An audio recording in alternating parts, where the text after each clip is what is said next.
Praise the lord. జీవం కలిగిన యేసుక్రీస్తు వారి నామంలో మా ప్రియ సహోదరి సహోదరులకు మీ అందరికీ కూడా శుభాలు ప్రకటిస్తూ ఉన్నాను. ఎలా ఉన్నారండి? ప్రభు కృపలో మీరు ప్రతినిత్యము కూడా ఎదుగుతూ ఉన్నారని, ఆయన సహాయం ద్వారా సజీవులుగా ఉన్నారని నేను నమ్ముతూ ఉన్నాను. అదేవిధంగా మా యొక్క CMW ఈ మినిస్ట్రీస్ కోసం కూడా మీరు ప్రార్థన చేస్తూ ఉన్నారు. ఇంకా విస్తరించబడలాగున ప్రార్థన చేయాల్సిందిగా మనం చేస్తూ ఉన్నాను. ఈరోజు దేవుని మాటలు చూద్దాము. మత్తయి సువార్త 8వ అధ్యాయము 15వ వచనము. Matthew chapter 18 verse 15. ఆమె చెయ్యి ముట్టగా జ్వరం ఆమెను విడిచెను. అంతటా ఆమె లేచి ఆయనకు ఉపచారము చేయసాగెను. He touched her hand and the fever left her and she rose and began to serve him. ప్రభునందు ప్రియమైన సహోదరి సహోదరులారా, దేవుడు ఆమె చేయిని ముట్టగా ఆమెకి ఏమైందంట? జ్వరం ఎక్కువైందా? జ్వరం తగ్గిందా? జ్వరం తగ్గిపోయింది కదా. అదేవిధంగా ఈరోజు దేవుడు నిన్ను ముట్టబోతున్నాడు. ఆమెన్. దేవుడు నిన్ను ముట్టగా నీ జ్వరం తగ్గబోతుంది. దేవుడు నిన్ను ముట్టగా నీ బలహీనత తగ్గబోతుంది. దేవుడు నిన్ను ముడుతూ ఉండగా గొప్ప కార్యాలను చూడబోతున్నావు. దేవుడు నిన్ను ముడుతూ ఉండగా అద్భుత కార్యాలను జీవితంలో నీ కుటుంబంలో చూడబోతున్నావు. నమ్మండి. దేవుడు ప్రతిరోజు ఇచ్చే వాగ్దానం ఊరికనే ఇవ్వట్లే. ఆయన వాక్యంలో నుంచి ఎందుకు ఇస్తున్నాడంటే అది మీ జీవితంలో నెరవేర్చడం కోసమే ఇస్తున్నాడు. దానిని రిసీవ్ చేసుకునే వారిగా మనం ఉండాలా, స్వీకరించాలా. అంతేగాని ఎందుకో ఎవరికోలే అయ్యగారు చెప్తున్నారు, ఈ బ్రదర్ చెప్తా ఉన్నారు, ఎవరికో చెప్తా ఉన్నారులే, జాషువా గారు ఏదో చెప్తా ఉన్నారులే అని అనుకోవద్దు. దేవుడు నీతోనే మాట్లాడుతున్నాడు. నా భార్యతోని, నా భర్తతోని, నా తల్లిదండ్రులతో మాట్లాడుతున్నాను అస్సలు అనుకోవద్దు. ఎప్పుడైతే వాక్యం వింటావో that is belongs to you, అది నీకు చెందిందే. ఆమేన్. అయితే ఇక్కడ లేఖన వచనాల్లో చూస్తే పేతురు అత్తగారింటికి యేసయ్య వచ్చారట. చూసేసరికి ఆమె బెడ్ పైన ఉంది. ఆమె బెడ్ పైన ఉన్నప్పుడు దేవుడు యేసయ్య వచ్చి ఆమెను టచ్ చేశాడు. Just he touched her. Hallelujah. దేవుడు ఆమెను ముట్టగానే ఆమెకి ఏమొచ్చిందంటండి? స్వస్థత వచ్చింది. దేవునికి అసాధ్యమైంది ఏదీ లేదు. ఈరోజు నువ్వు ఎంత భయంకరమైన పరిస్థితుల్లో నువ్వు ఉన్నా గుర్తుపెట్టుకో, ఎంత శోధనకరమైన పరిస్థితులు నువ్వు ఎదుర్కొంటున్నా కంగారు పడకు. దేవుడు ముడితే అది వెంటనే, అక్కడ ఏమని రాయబడింది? ఆమెను ముట్టగా ఆమెకి వెంటనే జ్వరం నుంచి విడుదల వచ్చింది. 2 రోజుల తర్వాత రాలేదు. హల్లెలూయా. 3 రోజుల తర్వాత ఆమె స్వస్థపడలేదు. టాబ్లెట్ వేసుకుంటే మినిమం అది పనిచేయడానికి 6 hours పడుతుంది. అంత టైం కూడా పట్టలేదు. Praise the Lord. హల్లెలూయా. ఆయన ముట్టాడు, కార్యం జరిగింది. దేవుడు నిన్ను కూడా ముట్టబోతున్నాడు. నీ జీవితాన్ని ముట్టబోతున్నాడు. నీ వ్యాపారాన్ని ముట్టబోతున్నాడు. నీ ఉద్యోగాన్ని ముట్టబోతున్నాడు. నీ పరిచర్యను ముట్టబోతున్నాడు. హల్లెలూయా. ఆయన నీ యొక్క జీవితాన్ని మార్చబోతున్నాడు. అందుకే అక్కడ వెంటనే ఆమె ఏం చేసిందంట? లేచి ఆయనకు ఉపచారం స్టార్ట్ చేసేసిందంట. అయ్యా వేసే టీ కావాలా, మజ్జిగ కావాలా, కూల్ డ్రింక్ కావాలని అడుగుతుందంటండి. అమ్మ ఇప్పుడేగా జ్వరం తగ్గింది, ఇంకొక 2 రోజుల తర్వాత లేద్దాం ఆ నీరసంలో లేదు.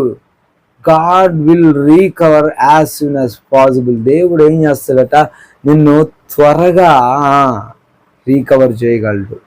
ఈ లోకం అంటుంది నువ్వు పడిపోయావు, నువ్వు తిరిగి లేవడానికి కొన్ని దినాలు, కొన్ని సంవత్సరాలు పడుతుంది. నీకు పెద్ద అప్పు ఉంది, అప్పు నుంచి నువ్వు బయటపడడానికి ఇప్పుడు కాదు నాయన, నీకు 10 సంవత్సరాలు పట్టిద్ది. లేదా నీకు పెద్ద అనారోగ్యం ఉంది, ఇది నువ్వు ఏ అమెరికా డాక్టర్ దగ్గర పోయిన తగ్గదా అంటున్నారేమో. నువ్వు అవేమేమన్నకు, వేటిని గురించి ఆలోచించకు. దేవుడు టచ్ చేసే చాలు. దేవునికి మహిమ కలుగును గాక. If he touch you will be healed. Praise the lord. దేవుడు ముడితే స్వస్థత. మనుషులు కాదు.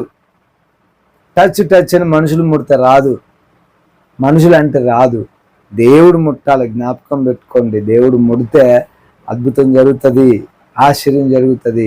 నిన్ను, నీ కుటుంబాన్ని, నీ యొక్క కలిగిన సమస్తాన్ని ఈరోజు దేవుడు ముట్టునుగాక. మీ జీవితాలు మార్చబడును గాక. ఈ మాటలు దేవుడు దీవించి ఆశీర్వదించును గాక.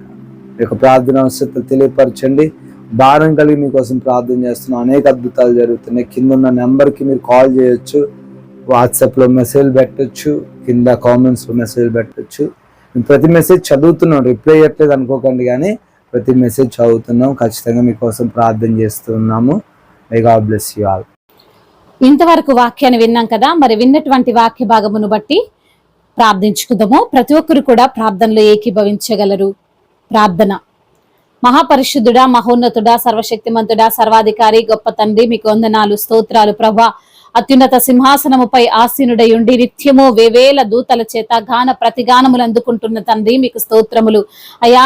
నిన్ను విడువను ఎంత మాత్రమును ఎడబాయనంటున్న దేవుడవు తండ్రి అయ్యా. మీ యొక్క కాపుదలలో రాత్రంతా మమ్మల్ని భద్రపరిచినందుకు స్తోత్రాలు అయ్యా. మరి ఒక దినమును మాకు అనుగ్రహించినందుకు వందనములు అయ్యా.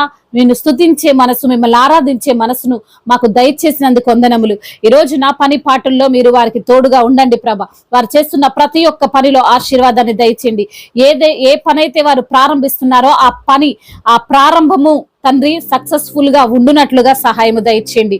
అదే విధంగా నా తండ్రి, ఎందరైతే బిడ్డలు నా ప్రభ మరి హాస్పిటల్కి వెళ్తున్న బిడ్డలున్నారు, రిపోర్ట్స్ నిమిత్తం వెళ్తున్న బిడ్డలున్నారు అయ్యా, వారిని తండ్రి మీ యొక్క కృపచేత జ్ఞాపకం చేసుకొని ఆ రిపోర్ట్లన్నిటిని తండ్రి తారుమారు చేసి నార్మల్ రిపోర్ట్ ని వారికి దయచేయండి అయ్యా. ఎంత పెద్ద మరణకరమైన రోగమైనా, రుగ్మతైనా, శారీరక బలహీనతనైనా యేసు నామములో కొట్టివేయండి ప్రభ అయ్యా. అద్భుతాన్ని జరిగించండి నా దేవా అయ్యా. నీవు పరమ వైద్యుడో ప్రభ, నీకు అసాధ్యము కానిదంటే ఈ లోకంలో ఏది లేదు ప్రభ. అవునయ్యా, సమస్తమును సాధ్యపరచగలిగిన దేవుడవు తండ్రి, సమస్తమును తండ్రి నీ నోటి మాట ద్వారా సృష్టించగలిగిన సమర్థుడవయ్యా.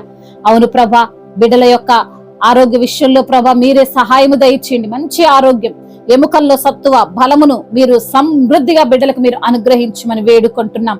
స్వస్థపరిచే దేవుడవు నీవే.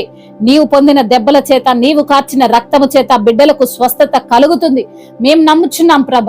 నమ్ముట నీ వలనైతే నమ్మువానికి సమస్తము సాధ్యమే అంటున్నారయ్యా. కృప చూపించండి, కనికరము చూపించండి, దయ చూపించండి.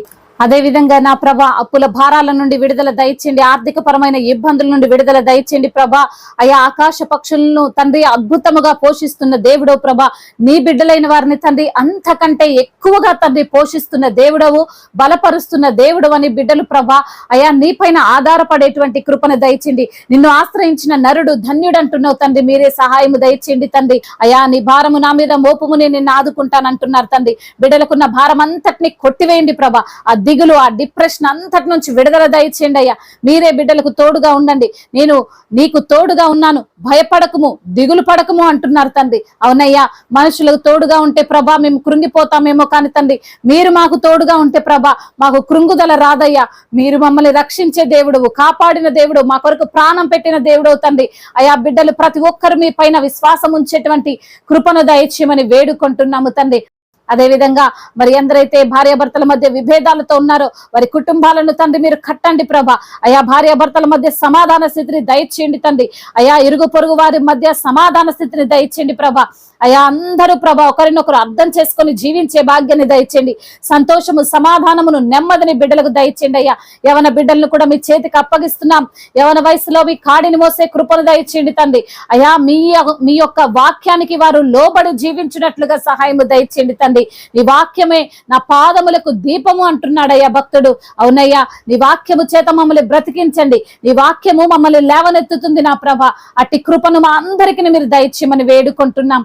ముఖ్యంగా నా ప్రభ ఆ చెడు వ్యసనాలకు, చెడు స్నేహాలకు బిడ్డలు ఎడిక్ట్ అయిపోకుండా, గేమ్స్ కి ఎడిక్ట్ అయిపోకుండా, మొబైల్ ఫోన్ కి ఎడిక్ట్ అయిపోకుండా ప్రభ అయ్యా మీరే వారికి జ్ఞానం ఇచ్చి మరి అపవాది క్రియలన్నిటి నుంచి కూడా విడుదల దయచేయమని వేడుకుంటున్నామయ్యా. నీ మాటకు లోబడకుండా ఉంటున్న బిడ్డలున్నారు, తిరుగుబాటు చేస్తున్న బిడ్డలున్నారు ప్రభ. వారిని మన్నించండి అయ్యా. వారి యొక్క పాపమును వారికి జ్ఞాపకం చేసి ప్రభ మీ యందు తండ్రి పశ్చాత్తాప హృదయం వారు కలిగి ఉండునట్లుగా సహాయము దయచేయండి తండ్రి అయ్యా. తద్వారా వచ్చు దీవెనను, ఆశీర్వాదాన్ని బిడ్డలు పొందుకోవడానికి సహాయము దయచేయండి. వివాహాల విషయంలో తండ్రి మీరే కృప చూపించండి అయ్యా. మీ యొక్క చిత్తములో వారి వివాహము జరుగునట్లుగా కృప చూపించండి. చిన్న బిడ్డలందరినీ కాచి కాపాడండి. గర్భఫలము లేని బిడ్డలకు గర్భఫలాన్ని దయచేయండి. గర్భిణీ స్త్రీలను తండ్రి మీరు బలపరచండి అయ్యా. వారు తింటున్న ఆహారంలో సమృద్ధైన బలాన్ని దయచేయండి అయ్యా. ఇప్పుడే పుట్టిన చంటి బిడ్డలను తండ్రి మీ యొక్క కాపుదల్లో భద్రపరచుకోండి ప్రభ. ఎటువంటి అనారోగ్యం, ఎటువంటి బలహీనత వారిని చుట్టుముట్టకుండా ప్రభ మీ కంచెను వారికి దయచేయమని వేడుకుంటున్నాము తండ్రి అయా. దేశాన్ని, అధికారులను, దైవజనులందరినీ కూడా దీవించి, ఆశీర్వదించి, బలపరిచి, స్థిరపరచమని బ్రతిమిలాడుకుంటూ తండ్రి ఇంతవరకు చేసిన ప్రార్థన అంతటిని మీ పాద సన్నిధిన చేర్చుకోమని మానాథుడు, సర్వశక్తిమంతుడు, సజీవుడు, బలవంతుడైన యేసుక్రీస్తు వారి అతి శ్రేష్టమైన ఉన్నతమైన నామంలో ఈ ప్రార్థనను అడిగి వేడుకొని పొందుకొని ఉన్నాము మా ప్రియ పరలోకపు తండ్రి. ఆమేన్, ఆమేన్. దేవుడు మిమ్మల్ని దీవించి బలపరిచి స్థిరపరచునుగాక. May God bless you all. Have a wonderful and blessed day.